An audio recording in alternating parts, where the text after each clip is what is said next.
المتقین والصلاة والسلام علی سید الانبیاء والمرسلین قال اللہ تعالی فی القرآن المجید بسم اللہ الرحمن الرحیم افلا یتدبرون القرآن ام علی قلوب اقفالها صدق اللہ العظیم رب اشرح لی صدری ویسر لی امری واحلل عقدۃ من لسانی یفقہوا قولی ان اللہ و ملائکتہ یصلون علی النبی یا ایہا الذین آمنوا صلوا علیہ وسلموا تسلیما۔ مل کے پڑھیے صلاۃ و سلام علیک یا رسول اللہ وعلی آلک و اصحابک یا سیدی یا حبیب اللہ، صلاۃ و سلام علیک یا رحمۃ للعالمین وعلی آلک و اصحابک یا سیدی یا خاتم النبیین۔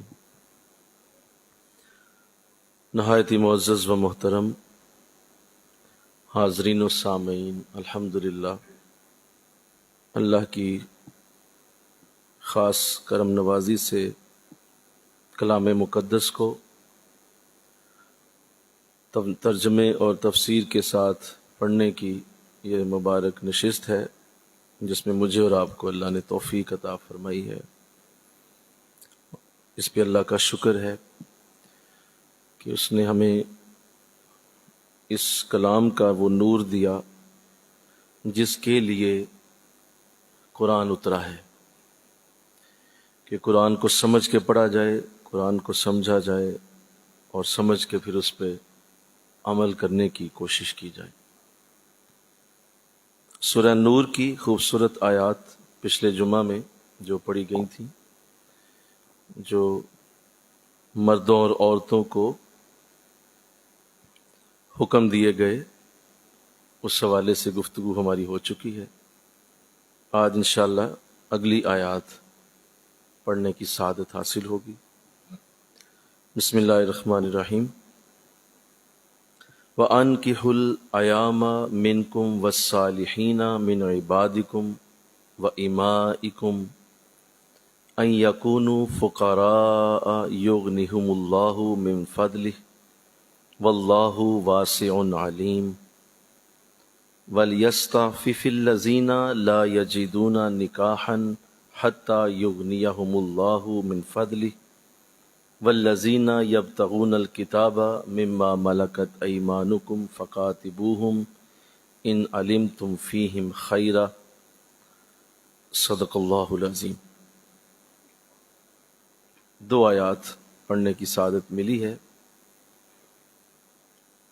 چونکہ ہمارا آج کی گفتگو کا جو موضوع ہے وہ انہی آیات میں ہے، اللہ نے ارشاد فرمایا، ترجمہ سنیے، اور نکاح کر دیا کرو ان کا جو تم میں سے نکاح کے بغیر ہیں اور نیک مرد ہیں، تمہارے غلاموں میں سے ہیں یا کنیزوں میں سے ہیں۔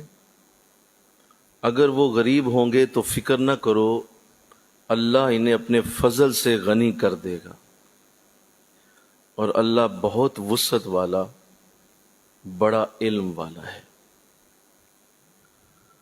اور یہ چاہیے کہ جو لوگ شادی کرنے کی طاقت نہیں رکھتے وہ پاک دامن بنے رہیں یہاں تک کہ اللہ انہیں اپنے فضل سے غنی کر دے۔ اور جو تمہارے غلاموں میں سے ہیں، اگر تم جانو ان میں کوئی بلائی اور وہ زر مکاتب ادا کرنے میں کوشش کر رہے ہوں تو اللہ تعالیٰ کے مال سے جو اس نے تمہیں دیا ہے ضرور انہیں بھی آزاد کر دو، صدق اللہ العظیم۔ یہ دو آیات جو پڑھنے کی سعادت ملی سورہ نور میں سے، جیسا کہ آپ پچھلی تمام گفتگو اس میں سنتے آئے ہیں کہ یہ پوری صورت اسلامی معاشرے کے ان ناسوروں کے علاج کے لیے اتاری گئی جو اسلامی معاشرے کو گھن کی طرح اور دیمک کی طرح کھوکھلا کرتے رہتے ہیں۔ تو چونکہ اللہ ان تمام چیزوں کو روکنا چاہتا ہے اور جہاں جہاں سے برائی کا دروازہ کھلتا ہے اللہ اس دروازے کو بند کرنا چاہتا ہے۔ تو ان آیات میں اب وہ آخری بات بھی کر دی گئی کہ اگر باقی معاملات میں تمہیں جیسا بھی معاملہ حاصل ہے ٹھیک ہے، لیکن یہ ایک ایسی زبردست اسلام کی ترغیب ہے کہ اس کے بعد تمہارا ایمان محفوظ ہو جاتا ہے، اور اس خوبصورت ترتیب کو نکاح کہا جاتا ہے۔ تو ان آیات میں اللہ نکاح کرنے کا حکم دے رہا ہے اور واضح کیا جا رہا ہے کہ نکاح کر دیا کرو جو تم میں سے ایسے لوگ ہیں جو بے نکاح ہیں، جنہوں نے نکاح نہیں کیا ہوا، اور مرد ہیں، نیک مرد ہیں، غلام ہیں، کنیزیں ہیں، ان کا نکاح کرو۔ تو چونکہ اسلام دین فطرت ہے اور یہ دین صرف واعظ ہی نہیں کرتا بلکہ یہ عملی طریقے بتاتا ہے کس طرح تم نے اپنے آپ کو بچانا ہے، اور وہ عملی طریقے جو ہیں وہ اگر نافذ کر دیے جائیں تو کوئی مشکل ایسی نہیں جو حل نہ ہو۔ تو جس معاشرے میں ایسے لوگ کثرت سے پائے جائیں جو بغیر نکاح کے ہوتے ہیں، بن بیاہے لوگ، وہاں برائی کے پھیلنے کا معاملہ زیادہ تیزی سے ہوتا ہے، اور یہ دیکھا گیا ہے کہ جہاں نکاح ہو جاتا ہے وہاں برائی کے دروازے بند ہو جاتے ہیں۔ تو لہذا اس معاملے کے اوپر جو بات کی گئی اور آج جو ہماری حالت ہے جس پہ کسی کو کوئی اچنبے والی حالت نہیں، سب حیران نہیں ہوں گے، سب کو پتہ ہے کہ یہ حالت کتنی خطرناک حد تک خراب ہو چکی ہے۔ جان بوجھ کر شادیوں کو لیٹ کرنا، جان بوجھ کر شادیوں میں دیر کرنا، اور بے نکاح لوگ کثرت سے پائے جانا، یہ ایک ایسا زبردست مرض ہے جس نے ہمارے معاشرے کو لپیٹ میں لیا ہوا ہے۔ تو اللہ اسے محفوظ فرمائے، آمین کہہ دو، آمین کہو، اسے اللہ محفوظ کرے اور نکاح جلدی کرنے کی طرف رجحان پیدا کیا جائے۔ آقا دو جہاں صلی اللہ علیہ وسلم نے اس کی اپنی حدیثوں میں ترغیب بھی دی ہے اور بارہا جگہوں پہ آپ نے اس کا اظہار کیا۔ ایک جگہ یوں فرمایا کہ اے نوجوانوں، تم میں سے اگر کسی کو نکاح کرنے کی طاقت حاصل ہے تو وہ دیر نہ کرے، جلدی نکاح کر لے، اور ایسا اس وجہ سے ہے کہ اگر وہ نکاح کر لے گا تو اس کا ایمان محفوظ ہو جائے گا، اس کے ایمان پہ اللہ کی رحمت آئے گی اور وہ شیطانیت سے محفوظ ہو جائے گا۔ اور فرمایا کہ جو تم میں سے نکاح نہیں کر سکتا اسے چاہیے کہ وہ روزے رکھے، وہ روزوں کے ساتھ اپنے آپ کو بچائے۔ دیکھیں، انسان کی جو سب سے بڑی دولت ہوتی ہے اس کائنات میں، جو انسان کی سب سے بڑی دولت ہے، وہ اس کی عزت ہے، اس کی عصمت ہے، اس کا کردار ہے، اور جس کا یہ لٹ گیا، جس کی یہ عزت لٹ گئی، تو بتائیے اس کے پاس رہا کیا۔ لہذا اس دنیا میں سب سے بڑا جو اللہ نے کسی انسان کو نور دیا ہے، عزت برکت دی ہے، وہ اس کی اپنی عصمت، وہ کردار ہے۔ تو چونکہ یہ وہ معاملہ ہے کہ جس پہ کلام کرنا مشکل ترین کاموں میں سے ہے، کیونکہ لوگ اس حوالے سے اس حد تک بہرا روی کا شکار ہیں کہ پہلے ذرا بچہ سیٹ ہو لے، پھر ذرا بڑا ہو لے، ذرا بچی بھی ذرا پڑھ لے، پھر اور پڑھ لے، پھر ذرا ابھی دیکھیے ابھی تو بچہ ہے، ابھی تو یہ ہے، ابھی تو ابھی شادی نہ کرو، ابھی یہ کر لو، ابھی فلاں کر لو، اور لمبا وقت دیتے دیتے اتنی زبردست اس میں تکلیف آتی ہے کہ پھر وہ شخص دیکھتا ہے کہ اس کی اولاد اس کی آنکھوں کے سامنے بگڑ جاتی ہے، اور بے شمار اس کی زبردست معاشرے کے اندر برائیاں پھیلتی۔ تو اللہ اس سے محفوظ فرمائے، اور نکاح کو جلدی کرنے کا جو قرآن نے حکم دیا ہے اس پہ اللہ عمل کی توفیق دے، کہ ہمارے معاشرے میں جو حالت بنا دی گئی آج کہ نکاح کو اتنا مشکل کر دیا گیا، اس قدر مشکل بنا دیا گیا کہ نکاح کے نام سے لوگ پہلے سوچتے ہیں کہ یار نکاح کرنا ہے تو اب پہلے کئی سال پہلے پلاننگ شروع کرو، حالانکہ ایسا تو نہیں تھا۔ ہمارے دین نے نکاح کو آسان ترین بنایا، آسان ترین عمل ہے، اور اس عمل کو اس قدر عزت دی گئی، اس قدر آسان کیا گیا کہ جب حضرت آدم اور حوا علیہ السلام کو پیدا فرمایا اللہ نے، تو اللہ کی بارگاہ سے جب دونوں کا وجود جنت میں تھا تو حضرت آدم علیہ السلام پہلے اکیلے تھے، پھر اللہ نے آپ کی دائیں پسلی سے حضرت حوا علیہ السلام کا وجود پیدا، لہذا نکاح ہوگا تو پھر ہوگا۔ تو فرمایا جی مولا جیسے آپ کا حکم، کون کروائے گا؟ فرمایا میں کرواؤں۔ تو خود خدا نے نکاح کرایا، خدا ہی گواہ ہوا، خدا ہی خطبہ پڑھنے والا، خدا ہی نکاح کہنے والا۔ اللہ نے دونوں کا نکاح کروایا، اور جب نکاح ہو گیا تو پھر آپ دوبارہ قریب جانے لگے تو آواز آئی کہ نہیں آدم ابھی بھی آپ نہیں جا سکتے۔ فرمایا مولا اب کیا رکاوٹ ہے؟ فرمایا اب رکاوٹ یہ ہے کہ حق مہر ادا کیجئے، حق مہر دیں گے تو قریب جانے کی اجازت ہوگی۔ تو عرض کیا مولا میرے پاس تو کوئی شے نہیں ہے، یہ جنت بھی تیری ہے، ہر شے تیری ہے، تو اب میں حق مہر کیا ادا کروں؟ تو جواب آیا کہ آپ میرے آخری رسول پہ درود پڑھ دیں، وہ درود آپ کا حق مہر ہوگا۔ تو لہذا یہ نکاح اتنی خوبصورت چیز ہے کہ ہمارے جد امجد کو بھی اللہ نے نکاح کے بغیر نہیں رکھا، اور اس قدر یہ اہم معاملہ ہے جس پہ جتنا بھی آج دکھ کیا جائے کم ہے کہ لوگوں نے جو نکاح کی حالت بنا دی۔ ایک تو یہ کہ اس کو دیر سے کرتے ہیں اور دیر کی جاتی ہے، اور اس کی بہت ساری خود وجوہات بنا لیتے ہیں، بہت سارے خود بنا دے، ابھی رشتہ نہیں ملا، ابھی فلاں نہیں ہوا، ابھی ہمارے مطابق کچھ سمجھ نہیں آ رہی، کرتے کرتے کرتے بھائی تم آئیڈیل ڈھونڈتے پھرتے ہو۔ اس دنیا میں آئیڈیل صرف حضور علیہ السلام کی ذات کریمہ ہے، باقی ہر انسان میں عیب ہے، بہت سارے عیبوں سے معاشرہ بھرا پڑا ہے۔ آواز ذرا زیادہ کریں۔ عیبوں سے معاشرہ بھرا پڑا ہے اور لوگ عیب دار ہیں۔ تمہیں چاہیے کہ تم ان کے عیبوں کو قبول کر لو، اور کوئی بات نہیں، اللہ کے حوالے کر کے، یہ نہیں میں کہہ رہا کہ بالکل ہی آپ اندھے بہرے ہو کے رشتہ کر دیں، یہ مراد نہیں ہے، لیکن اتنا زیادہ ڈیپ جانا، اتنی گہرائی میں جانا کہ آپ اس کے گھر کی سیڑھیاں بھی ناپتے پھرتے ہیں کہ بھئی یہ ہم چڑھے تھے تو 6 سیڑھیاں چڑھنی پڑ گئی ہمیں، تو ہم نے رشتہ نہیں کرنا ایسے گھر میں جہاں 6 سیڑھیاں چڑھنی پڑ جائیں۔ تو ایسے جاہل ہیں لوگ کہ ایک ایک ناک کے اس زاویے کو دیکھنا شروع کر دیں آپ، کہ آپ ایک ایک دانت گننا شروع کر دیں، اور آپ رنگ کے جو ہے وہ آخری زاویے پہ بھی جائیں کہ جی ماتھے کا رنگ کالا تھا تو گال سفید تھے، یہ کیا کرتے ہیں آپ؟ اتنا آپ گہرائی میں جائیں گے تو کون تمہیں مکمل ملے گا؟ حضور کے سوا کوئی مکمل نہیں ہے۔ لہذا اللہ کے اوپر ڈور پھینک کے رشتہ کر دیا جائے۔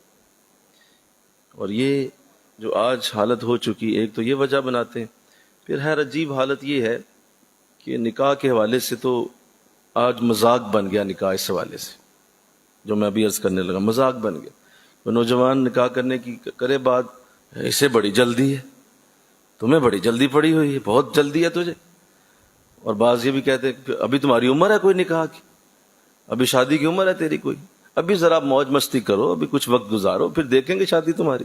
لو، اس طرح کی باتیں نکاح کے لیے کی جاتی ہیں، اور لوگوں کو یوں شو کیا جاتا ہے کہ جیسے یہ اور بہت بڑی ذمہ داری ہے اسے، اور رہنے دو، بھی ذمہ داری اٹھا لو گے؟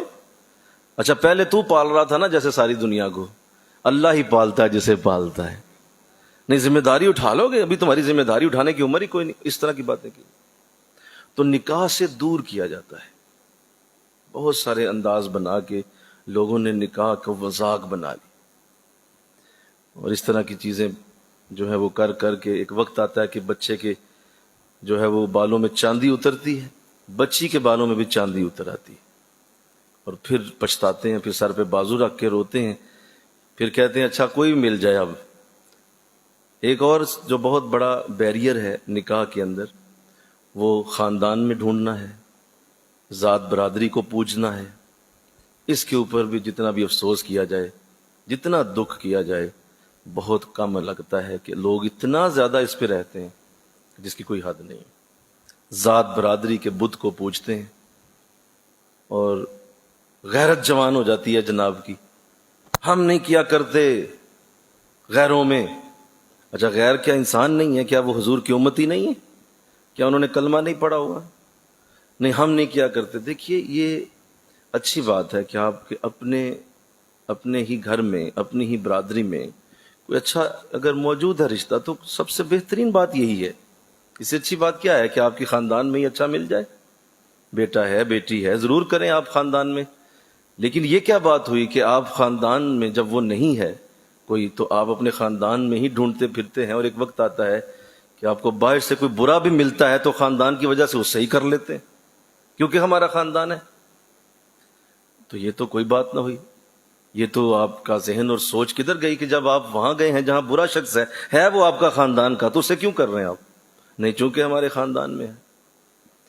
تو ایسا نہ دین میں ہے، نہ قرآن میں ہے، نہ حضور کا کوئی عمل ہے، نہ کوئی، یہ خود ہی بیڑیاں لوگوں نے اپنے اوپر ڈالی ہوئی، اور غیرت کا نام دے دیا ہوا ایسے، اور ناک اونچی کا نام دے دیا ہے کہ دیکھیے جی رشتہ دار کیا کہیں گے، عزیز و قربا کیا کہیں گے، ہمارے خاندان والے، برادری والے کیا سوچیں گے کہ تو باہر کر لیا۔ حد ہو گئی۔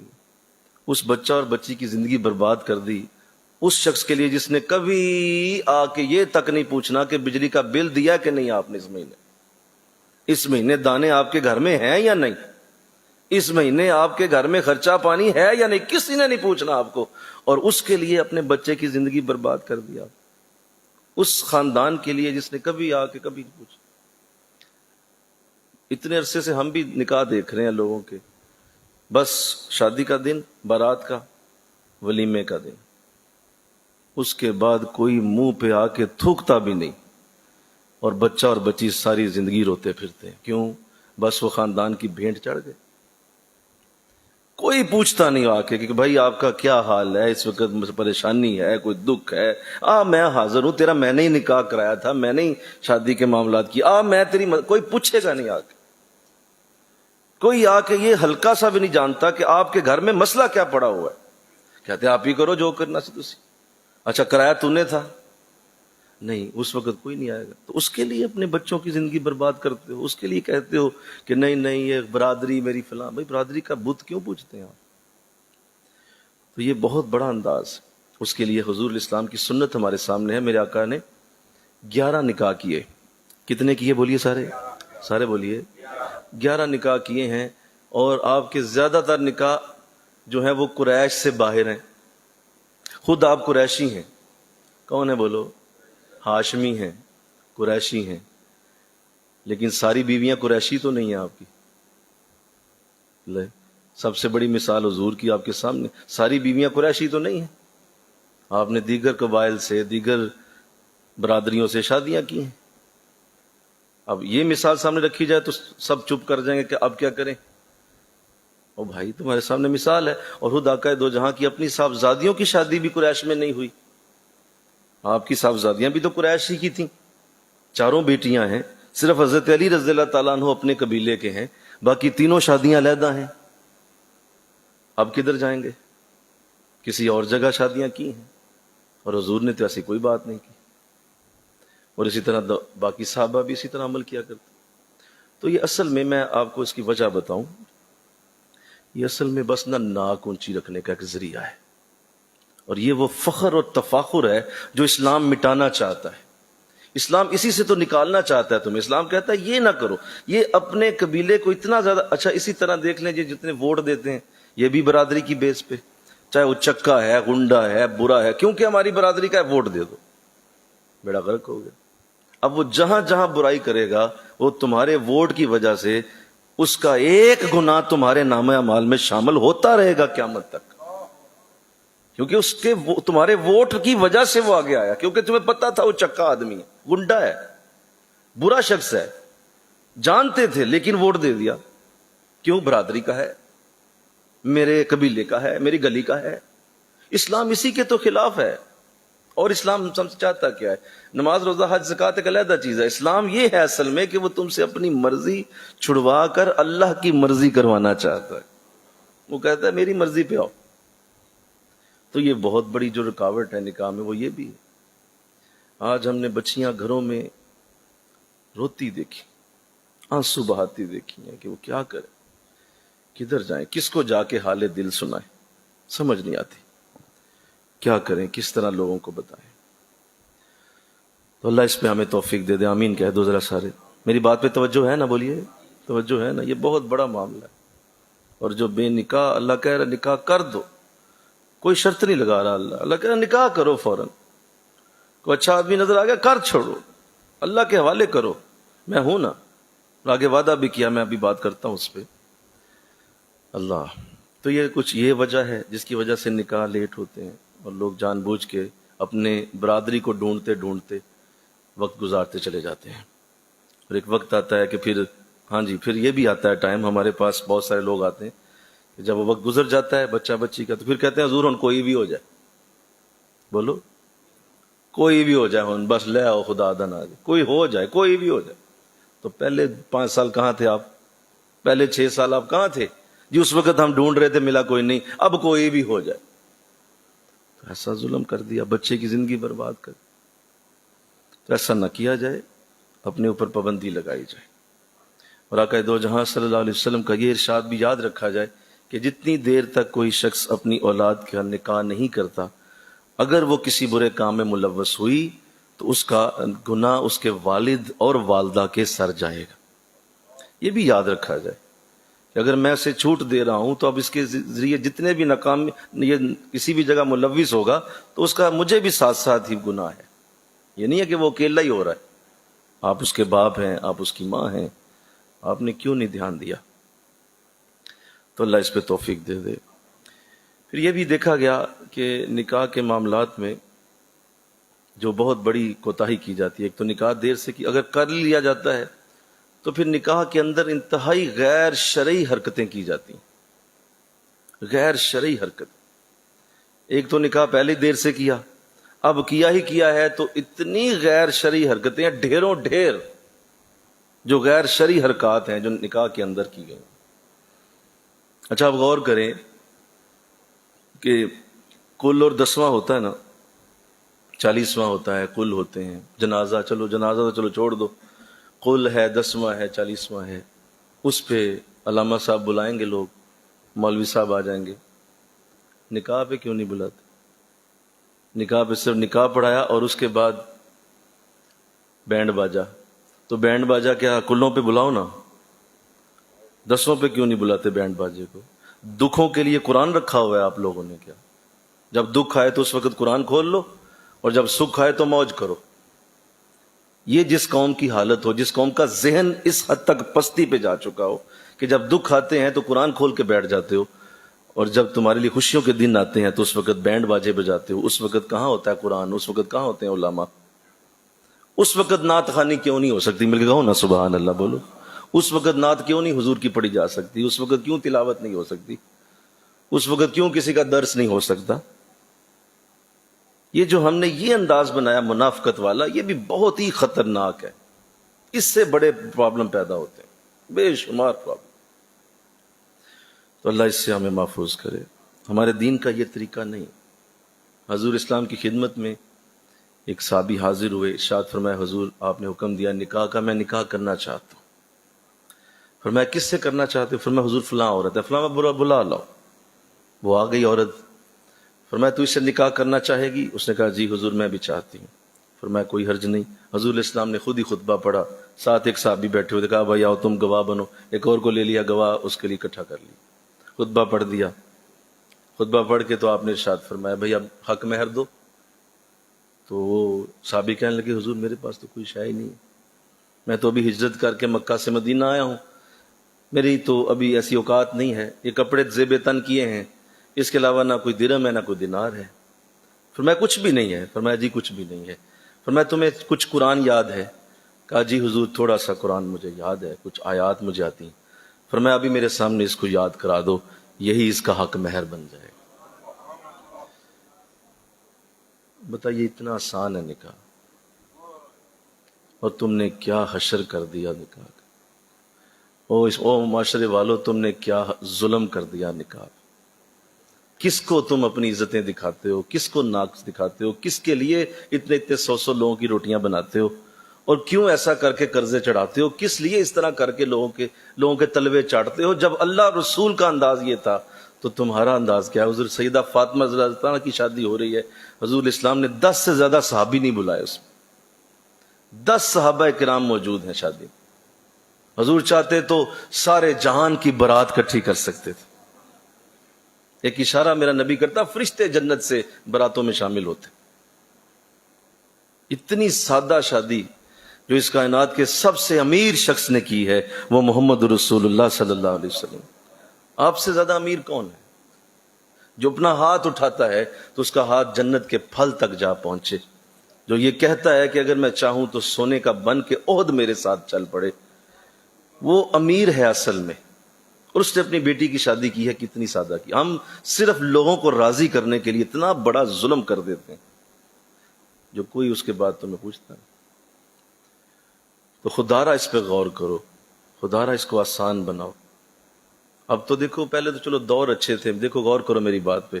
ابھی آپ پچھلے 10-15 سال 20-40 سال پیچھے چاہیں تو دور اچھے تھے، سستے دور تھے. ہم نے بھی دیکھا ہے اپنے بچپن میں سستے دور تھے.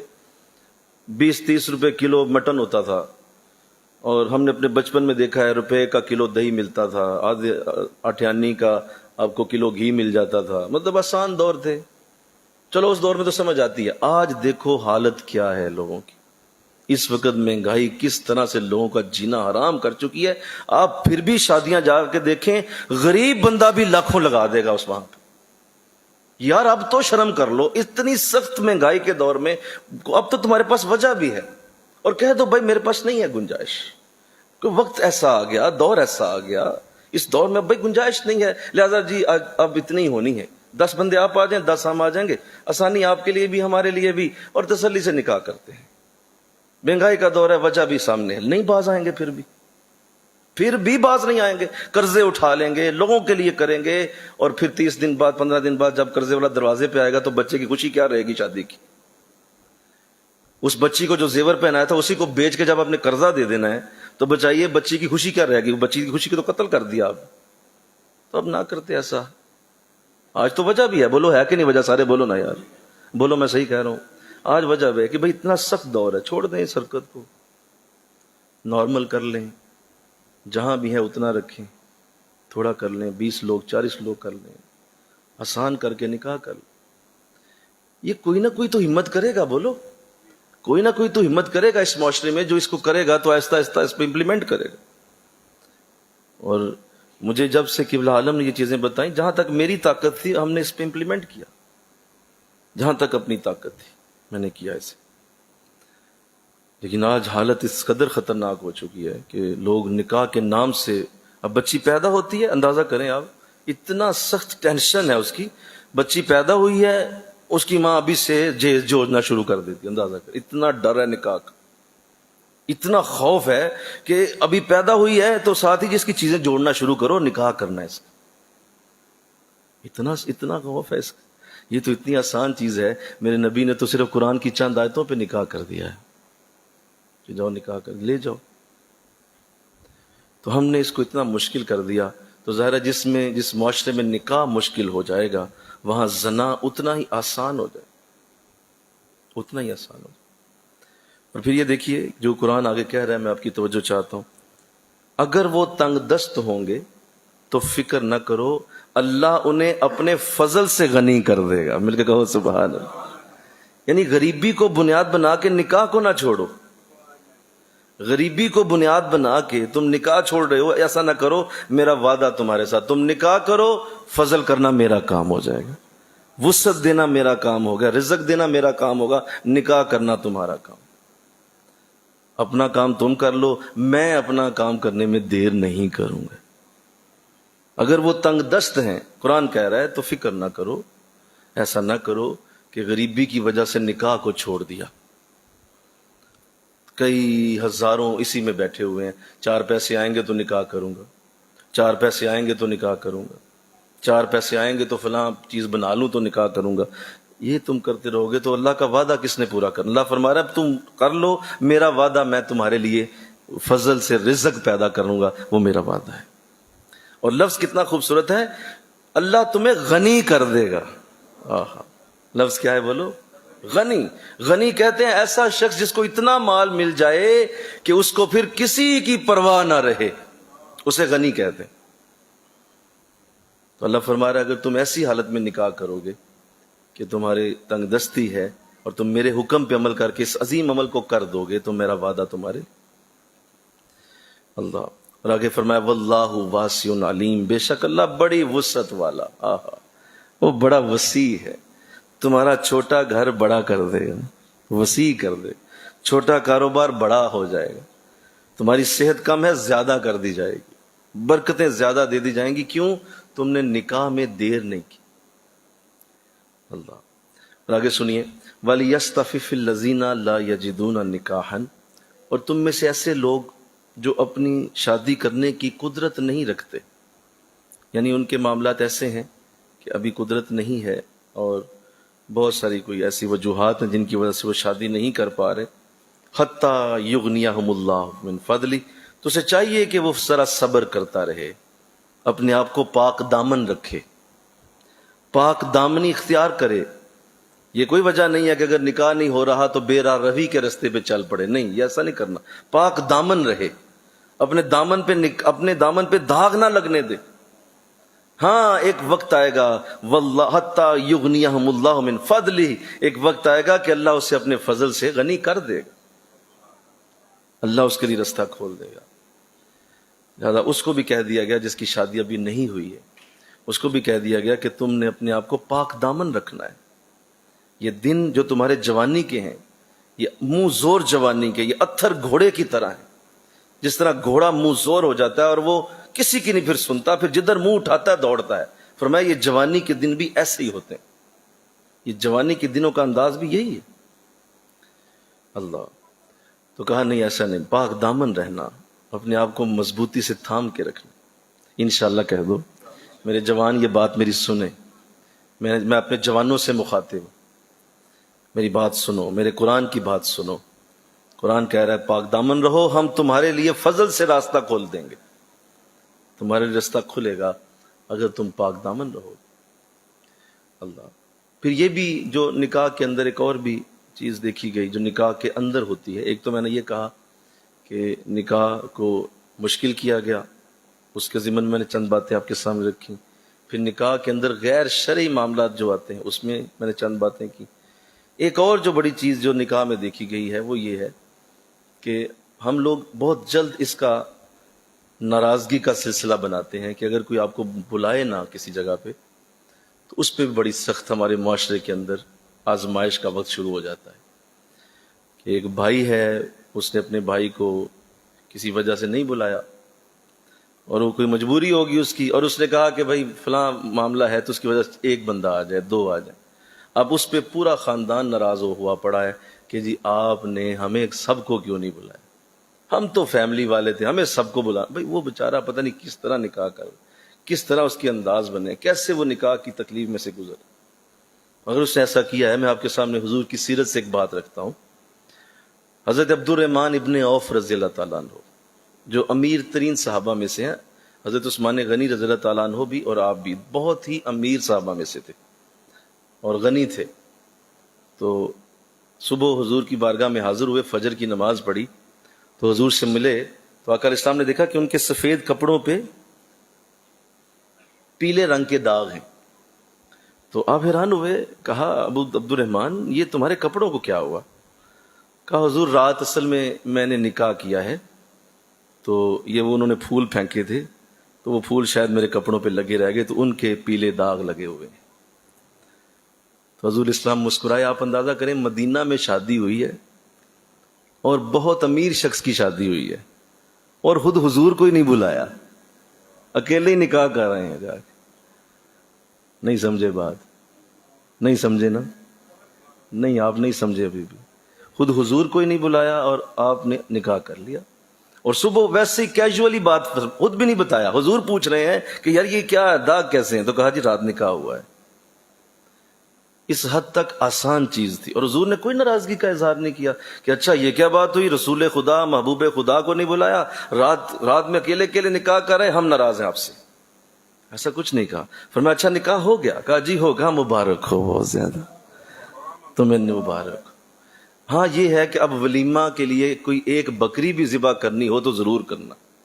ولیمہ میں خرچہ کرو، ولیمہ میں اچھا کرنا. وہ تم نے بہترین بکری ذبح کرو، اس میں آپ نے ہدایت دے دی کہ ولیمہ میں ایسا کر لو. نکاح حضور نے آسان کر دیا. یہاں جناب کے پارے آسمان پہ چڑھ جاتے ہیں، بلکہ کارڈ پہ نام نہیں لکھا، اس پہ لڑائی شروع ہو جاتی. کارڈ پہ میرا نام کیوں نہیں؟ ہم تو پھر لگتے ہی کچھ نہیں آپ کے، ہم تو کچھ نہیں نہ لگتے، کارڈ پہ نام ہی نہیں لکھا.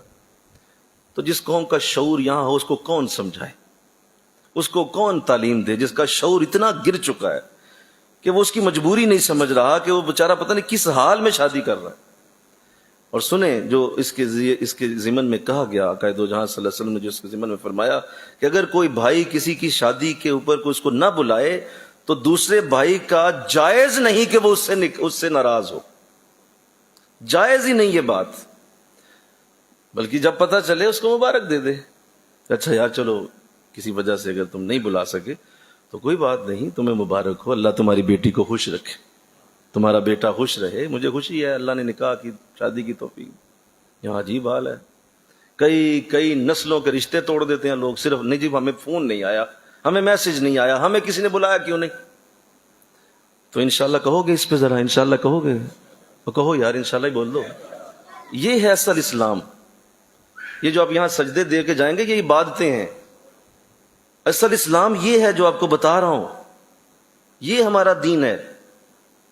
اس دین کو سمجھو، یہ جو بتایا جا رہا ہے. اور یہ ساری چیزیں وہ یورپ اپنا چکا ہے، یہ ساری چیزیں غیر مسلم کر چکے ہیں، وہ کوئی ایسا کام نہیں کرتے. 20-30 لوگ جاتے ہیں، میں نے ان کی بڑے بڑے جو امیر قریب بڑے بڑے ڈالروں والے ان کی شادیوں کے ذکر پڑھے ہیں، سنے ہیں. چند لوگ جاتے ہیں شادی کر کے، بلکہ وہ تو شادی بھی اپنی گرجے میں کرتے ہیں، وہیں جاتے ہیں سارے، دلہا دلہن بھی وہی جاتے ہیں، اور گرجے سے ہی وہ گاڑی میں بٹھا کے اکیلا چلا جاتا ہے. کوئی برات کا تصور ہی نہیں ہے، اکیلا گاڑی میں بٹھا کے چلا جاتا ہے اسے لے کے. یہاں 600 بندہ پیچھے آ رہا ہے، 600 آگے آ رہا ہے، اور بچی والے ذبح کیے جاتے ہیں نکاح کے دن. اور ظالموں کب تک ایسے کرو گے؟ کب تک اپنے ہاتھوں ہی اپنے معاشرے کا قتل کرتے رہو گے؟ خدارا اس سے باز آؤ، خدارا اس سے نکل آؤ. وہ یورپ والے کفر میں رہ کر یہ سب کچھ اپنا چکے ہیں کہ ان چیزوں کا کوئی فائدہ نہیں. ہم کب تک اس میں رہیں گے؟ تو یہ وہ غیر شرعی معاملات ہیں جو نکاح کے اندر ہوتے ہیں. تو پھر اور بھی ایک لمبی لسٹ ہے. میرا تو دل کڑتا ہے کہ جب کئی جگہوں پہ نکاح پڑھانے جاتے ہیں، ایک لمبی لسٹ ہے. اور مردوں اور عورتوں کا آزادانہ اختلاط، مردوں اور عورتوں کا آزادانہ میل ملاپ، وہ ایک عجیب افراتفری ہے. اور اس کو بالکل اس دن جائز قرار دے دیا جاتا ہے. سنیں کیا میں نے کہا، بولیے جائز. اس دن وہ جائز قرار، اس دن کے لیے ایسے لگتا ہے اسلام ہی اٹھا دیا گیا ہے آسمانوں پہ. یعنی اس دن ایسے سوچ کے لوگ بیٹھے ہوتے جیسے اسلام اٹھ چکا ہے اور آج ہر شے جائز ہے. کوئی آج مسئلہ نہیں ہے، آج کوئی نہیں روک سکتا. کیوں؟ شادی ہو رہی ہے، آج برات آئی ہوئی ہے، آج سب ملو. ایک عجیب ایک افراتفری ہے. اور حالت کیا ہوئی ہے جس کے اوپر کیا غور کیا جائے. آج یہاں درس قرآن کے لیے ہم یہاں بیٹیوں کو بلاتے ہیں، درس ہوتا ہے، یہاں بچیاں آتی ہیں درس کو. کئی بیچاری مجھے آج بھی بتاتی ہیں، آج بھی یہ بتاتی کہتی ہیں صاحب یقین کریں کئی لوگ ہمیں، آپ وہاں درس لینے جاتی ہیں، آپ وہاں درس لیتی ہیں، آپ وہاں درس کیوں لیتی ہیں، آپ یہ کرتی ہیں وہ اندازہ کریں. درس قرآن کے لیے سارا اسلام تمہیں یاد ہے، اور جب اپنی شادی کا دن آئے گا وہاں کوئی دین اسلام کی بات یاد نہیں. یہاں سارا اسلام یاد آ جائے گا محترم کو. بلکہ میں بات سمجھانے کے لیے کر رہا ہوں، کوئی اس میں کسی کو میرا، آپ معذرت سے میری بات قبول کریں. ابھی میلاد کا موسم آنے والا ہے، آپ دیکھیے گا کتنا غریبوں کا درد جاگتا لوگوں کو. بولیے کسی غریب کی شادی کرا دیتے آپ، یہ بتیاں کیوں لگا دیں؟ آپ کسی غریب کو نلکا لگوا دیں. اچھا پورا سال غریب یاد نہیں آئے گا، جو ہی میلاد کے دن آئیں گے غریب یاد آ جائے گا. دیکھیے گا، میں آپ کو صحیح کہہ رہا ہوں، چند دن بعد دیکھیے گا. دیکھیں اتنا گلی سجا دی، کتنے لوگوں کی شادی ہو جانی تھی. تو پورا سال تو کدھر تھا پہلے جا کے کراتا نا شادیاں لوگوں کی. جب حضور کا میلاد آتا ہے تو میں غریب یاد آ جاتے ہیں. کیسا ظلم ہے. اور ایسا ہی وہ جو برات کا دن ہے، اس دن ایسا لگتا ہے جیسے دین اٹھا دیا گیا. اوہو، تو پھر اس کی نوست کیوں سامنے نہ آئے؟ وہ وجہ جو ہم اپنے بچوں کی شادیوں پہ عمل کرتے ہیں، وہ اس کا اس کا وہ بنیادوں کے اندر وہ جو جب جاتا ہے تو کیوں نہ اس کا رزلٹ سامنے آئے. وہ رزلٹ آئے گا. آپ چاقو سے کسی کا گلا کاٹیں گے وہ کٹ جائے گا. آپ کسی کو آگ لگائیں گے لگ جائے گی. اللہ کا قرآن کا اصول اپنی جگہ مضبوط ہے. آپ کسی کو کنویں میں چھلانگ لگانے کے لیے کہیں گے وہ لگائے گا تو مر جائے گا. یہ تو کوئی بات نہ ہوئی کہ آپ وہ عمل سارا کچھ کر لیں اور کہیں کہ جی کچھ نہیں ہوگا. کیسے کچھ نہیں ہوگا؟ جب آپ نے کر لیا تو اس کا رزلٹ آئے گا. وہ ضرور آئے گا. آپ کی زندگی میں کہیں نہ کہیں وہ اس کو اللہ نکالے گا کہ اس نے فلاں جگہ یہ عمل کیا تھا. کیسے نہیں نکلے گا؟ اس بچے کی شادی کے بعد، اس کی بچی کی شادی کے بعد، اس کی زندگی کے معاملات میں اس کی نوسط پھیلے گی. تو قرآن نے تو اتنا آسان کیا، قرآن نے تو اتنی آسانیاں دے دی کہ خود حضور علیہ السلام نے اس پہ عمل کیا اور آپ کے تمام صحابہ نے عمل کیا. کسی کو اس پہ کوئی اعتراض نہیں تھا. آسان نکاح کیے سب نے، بڑی آسانی سے کی. اللہ پھر ایک اور جو غیر شرعی معاملہ بنتا ہے جس پہ میں افسوس کے ساتھ میری بات آپ سے یہ ہے کہ مجھے اس پہ جتنا دکھ ہے، جتنی تکلیف ہے، کہ جان بوجھ کے حق مہر کو زیادہ کرنے کی کوشش کرنا. اس پہ ذرا استغفار بول دو. جان بوجھ کے ایسا مطالبہ کر دینا کہ حق مہر زیادہ لکھواؤ. ایسا ہوا کئی جگہوں پہ. تو میں نے تو کہا جی میں تو پھر نہیں پڑھا سکتا، آپ کسی اور کو بلا لیں، کیونکہ میں اپنے ذمہ اتنا بڑا نہیں اٹھا سکتا بوجھ کہ میں حشر تک اسے اٹھائے پھروں کہ میرے سامنے میری موجودگی میں وہ نکاح ہوا اور اتنا بڑا حق مہر آپ نے لکھوا دیا. آپ نے کیسے لکھوا دیا اور کیوں لکھوا رہے ہیں آپ؟ یہ پڑا رجسٹر، کسی اور کو بلائیں. اگر نہیں آپ بیٹھے تو صحیح. میں کہ جی میں بیٹھ نہیں سکتا. آپ یا تو حق مہر وہ رکھیں جو ابھی ہے، جو شرعی طور پہ چل رہا ہے. دیکھیں جی وہ دے سکتے ہیں، ہمیں دے سکتے ہیں یا نہیں دے سکتے ہیں. جو آسان طریقہ ہے نکاح کا اسی کے اوپر نکاح ہوگا. تو انشاءاللہ کہہ دو، اللہ توفیق دے دو. وجہ کیا ہے جی؟ بچی کو طلاق نہ ہو جائے، بچی کو بعد میں تنگ نہ کریں، بچہ جو ہے وہ بچی کے لیے ڈرے کہ یہ کل کو مجھے دینا پڑ جائے گا تو اس لیے حق مہر زیادہ لکھوا رہے ہیں. بے وقوف ہو تم. جس نے طلاق دینی ہے وہ کروڑ روپیہ بھی لکھواؤ گے اس نے دے دینی ہے. اس نے نہیں چھوڑنا، اس نے طلاق کو دے دینا ہے. وہ کب رکتا ہے؟ جب دے رہا ہوتا ہے. وہ سوچتا ہے کوئی کہ حق مہر تمہیں کوئی یاد کرائے گا، کوئی یاد نہیں کراتا، وہ دے دیتا ہے اس وقت طلاق. میں نے کہا جی آپ اگر اس حوالے سے کر رہے ہیں تو آپ بے وقوفی کر رہے ہیں، ایسا نہیں ہوتا. اچھا جی چلیں پھر کیا کریں؟ وہ پھر مانیں. اور بھی کئی جگہوں. تو اس کی بھی اللہ توفیق دے، آمین کہو. آپ بیٹی والے ہیں کبھی ایسی حرکت نہ کیجیے گا. اور آقا دو جہان ارشاد فرمایا بہترین شادی وہ ہے جس میں حق مہر ہلکا ہو. بہترین شادی وہ ہے جس میں کم سے کم خرچ ہو. یہ حضور بہترین شادی فرماتے. اور ہم اس کے بالکل الٹ جب چلیں گے، ہم اسے بہترین بنانے کے لیے، اعلیٰ سے اعلیٰ کرنے کے لیے بہت زیادہ خرچ کر دیں گے تو بتائیے کدھر جائیں گے؟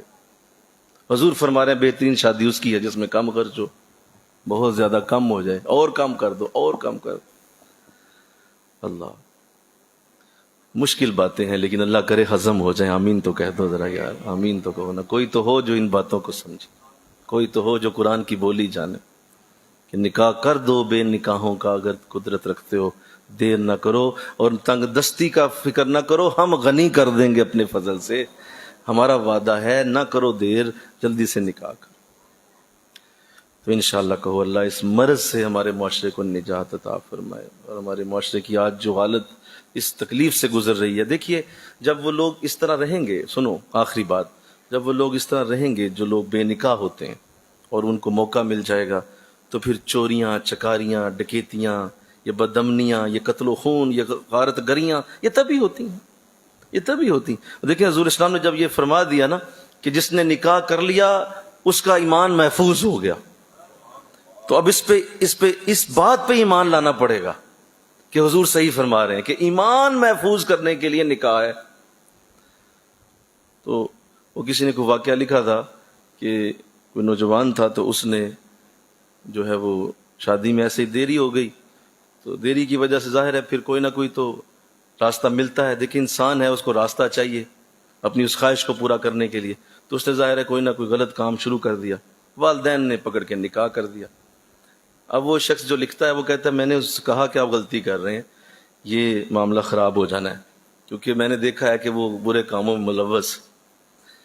تو خیر انہوں نے کہا جی ہمیں حضور کی حدیث یاد آتی ہے، حضور فرماتے ہیں جس نے نکاح کر لیا اس کا ایمان محفوظ ہو گیا، تو لہذا اس لیے ہم نے کر دیا ہے۔ خیر اسی طرح ہوا، کچھ عرصہ وہ شادی ہو گئی، لیکن وہ جو ہی بیوی میکے جاتی تو وہ پھر اپنی حرام کاریوں میں لگ جاتا۔ تو وہ شخص کہتا میں نے اس کے والدین سے کہا، میں نے کہا تھا نا یہ باز نہیں آئے گا۔ خیر وہ خاموش رہتے، کچھ وقت اور گزرا، بچے ہو گئے، اب وہ بیوی جو تھی اس نے میکے جانا بند کر دیا، ظاہر بچے ہو گئے، اب وہ ان کی دیکھ بھال میں مصروف رہتی، آنے جانے میں اس نے کمی کر دی۔ اب چونکہ وہ گھر میں ہی رہتی لہذا اسے موقع نہ ملتا، اور اس کو وہ موقع ملنا بند ہو گیا۔ وہ وقت گزرتا رہا، بچے 2 سے 3 ہوئے، ذمہ داری بڑھی، تھوڑا سا آگے گیا تو ایک دن وہ کہتے ہیں میں نے اس نوجوان کو دیکھا کہ وہ مسجد سے نکل رہا تھا، مسجد سے نکل رہا تھا، تو میں نے اس سے پوچھا، میں نے کہا بھائی خوشی ہوئی تجھے یہاں دیکھ کے؟ تو کہنے لگا بس اللہ کا شکر ہے کہ اللہ نے نیک بیوی دی ہے، اس نے مجھے کئی بار کہا ہے کہ تم نہ نماز نہیں پڑھتے، تو میں نے آج سوچا کہ نہیں اب نہ بات ماننی چاہیے۔ تو کہتے ہیں پھر کچھ دنوں بعد میں نے اس کو دیکھا تو اس کے چہرے پہ کالی کالی داڑھی بھی نظر آئی مجھے۔ اس دن مجھے ان کے والد کی بات یاد آ گئی کہ والد نے کہا تھا جس کا نکاح ہو جائے حضور فرماتے ہیں اس کا ایمان محفوظ ہو جاتا ہے۔ تو وہ جلد یا بدیر وہ وقت آتا ہے، جلد یا بدیر وہ وقت آ جاتا ہے کہ نکاح کی وجہ سے بچت ہو گئی، نکاح کی وجہ سے ایمان بچ گیا، تو وہ ضرور وقت آتا ہے۔ تو اللہ ہماری قوم کو یہ ہدایت دے دے، ہماری قوم کے اندر یہ شعور بیدار ہو، اور اس شعور کی بیداری قرآن کے نور سے اللہ پھیلا دے۔